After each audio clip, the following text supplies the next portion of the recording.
नमस्कार, मैं हूं जैनिश मसी और आपका स्वागत है पब्लिकेशन न्यूज में।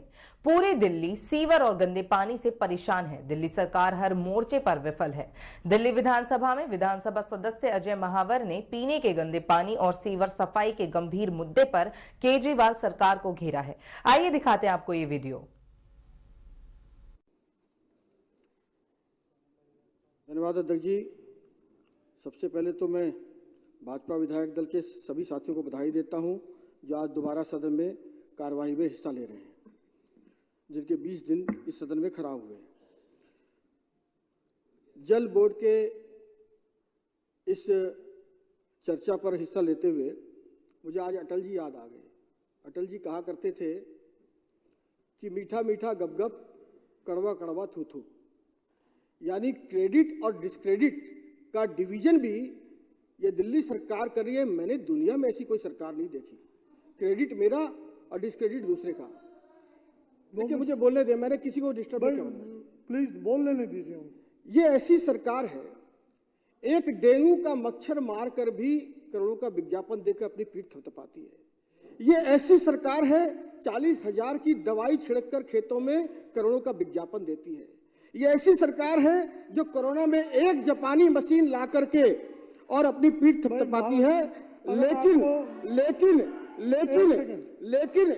जो जल बोर्ड के मुद्दे हैं, बोर्ड पे अगर चर्चा करनी है तो करिए। जो चर्चा के हिस्सा में जल बोर्ड पे नहीं, जल बोर्ड पर ही है। आप और कहीं लेके जल बोर्ड पर ही हिस्सा में बोल रहा हूँ। करिए अध्यक्ष जी, मैं जल बोर्ड पर इसीलिए परेशानी खड़ी होती है। मैं जल बोर्ड पर ही बोल रहा हूँ। और जब जल बोर्ड के सीवर की समस्या आती है, जब सीवर ओवरफ्लो के उफनते हैं, सड़कों पर गंदगी फैलती है, तो इसका डिस्क्रेडिट अधिकारियों पे फोड़ने का कारण ढूंढते हैं। जब क्रेडिट आप लेते हैं तो डिस्क्रेडिट आपका होना चाहिए। आप दोनों विषयों को अलग नहीं कर सकते। आप अधिकारियों पर सर पर माथा नहीं फोड़ सकते। आदरणीय मंत्री जी ने भी इसको अधिकारियों के माथा फोड़ने का कोशिश की है। लेकिन अगर सरकार अधिकारियों, क्या पहले सरकारें नहीं चली है? पहले भी सरकारें चली है दिल्ली में। तो सदन में अगर आपकी अक्षमता है और आप अधिकारियों को कमांड नहीं कर पा रहे, आप अगर सरकार ठीक से नहीं चला पा रहे, तो छोड़ दीजिए सरकार, इस्तीफा दीजिए।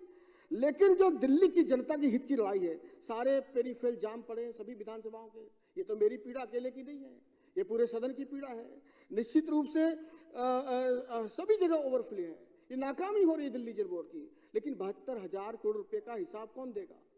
श्वेत पत्र क्यों नहीं लाया जाता इस सदन में? जब बार बार हम कह रहे हैं, श्वेत पत्र की मांग करते हैं, आप लाइए। और जिसको जो भी सजेवार होगा, गुनहगार होगा, उसको सजा मिलनी चाहिए। हम किसी को बचाने के लिए यहाँ नहीं खड़े, हम जनहित की लड़ाई के लिए यहाँ खड़े हैं। और इसमें तो आप देखिए, नई भर्ती कोई हो नहीं रही, जो आप खुद भी सदन में कह रहे हैं, नई भर्ती कोई नहीं हो रही। स्टाफ बहुत कम है। मेरी गोंडा विधानसभा में 5 गाड़ियां रह गई है, बस 15 स्टाफ रह गया। इतनी बड़ी विधानसभा में 3.5 से 4 लाख वहां पर लोग रहते हैं। तो ये सदन में मुद्दा तो दर्द भरा है, और इस जनता के हित की लड़ाई में हम जनता के साथ खड़े हैं। लेकिन इसको आइडेंटिफाई करके सिर्फ दूसरे के मत्थे मरने का काम नहीं करना चाहिए। बिलों में गड़बड़ी का मामला आया पानी की।